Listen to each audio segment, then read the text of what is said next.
March 3ರಂದು ಅಪರೂಪದ ಚಂದ್ರಗ್ರಹಣ ಸಂಭವಿಸಿದೆ. ಈ ಗ್ರಹಣ ಭಾರತದಲ್ಲಿಯೂ ಗೋಚರವಾಗಿದೆ.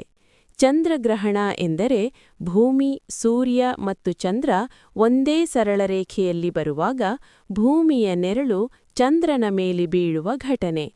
ಪಾರಂಪರಿಕ ನಂಬಿಕೆಗಳ ಪ್ರಕಾರ ಗ್ರಹಣ ಸಮಯದಲ್ಲಿ ಕೆಲವು ನಿಯಮಗಳನ್ನು ಪಾಲಿಸುವುದು ಉತ್ತಮ ಎಂದು ಹೇಳಲಾಗಿದೆ. ಗ್ರಹಣ ಸಮಯದಲ್ಲಿ ಊಟ ಮಾಡಬಾರದು ಎಂದು ಕೆಲವರು ನಂಬುತ್ತಾರೆ. ಪೂಜೆ, ಜಪ, ಧ್ಯಾನ ಮಾಡುವುದು ಶುಭಕರ ಎಂದು ಹೇಳಲಾಗುತ್ತದೆ. ಗ್ರಹಣ ಮುಗಿದ ನಂತರ ಸ್ನಾನ ಮಾಡಿ ದೇವರ ಪೂಜೆ ಮಾಡುವ ಸಂಪ್ರದಾಯ ಇದೆ. ಗರ್ಭಿಣಿಯರು ವಿಶೇಷ ಜಾಗ್ರತೆ ವಹಿಸಬೇಕು ಎಂದು ಹಿರಿಯರು ಸಲಹೆ ಕೊಡುತ್ತಾರೆ. ಇವು ಧಾರ್ಮಿಕ ಮತ್ತು ಸಾಂಪ್ರದಾಯಿಕ ನಂಬಿಕೆಗಳು.